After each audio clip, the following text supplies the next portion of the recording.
చాలా మంది ఇళ్లలో చనిపోయినటువంటి వారిని సంవత్సరం తిరగకుండానే పెద్దల్లో కలపడం అనేటువంటి ఒక క్రతువుతో తెలిసి తెలవక ఇంటికి పిలిచి బంధువులను మనము మైలకూడు అంటే తెలవకుండానే మనము ఎన్నో రకాల దోషాలు చేస్తూ చాలా మందికి అది ఇస్తూ ఉన్నాం.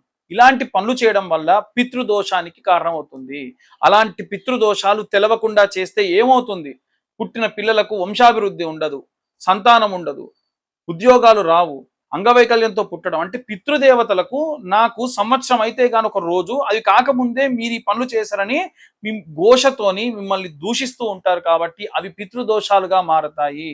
ఇలా గనక మీ ఇంట్లో ఎవరన్నా చేసి ఉంటే ఎట్టి పరిస్థితుల్లో మీరు గోకర్ణ క్షేత్రంలో మోక్ష నారాయణ బలి ప్రాయోచిత్త తిలాహోమము పంచమ పిండ దశమ పిండాలు చేయించుకోవడం వల్ల గోశాప, స్త్రీ శాప, మాతృశాప, పితృదోషాల నుండి బయటపడి ఆనందకరమైనటువంటి జీవితాన్ని గడపొచ్చు. ఆసక్తి కలవారు కింద ఉన్న నెంబర్కు కాంటాక్ట్ చేయండి. సర్వేజన సుఖినో భవంతు. స్వస్తి.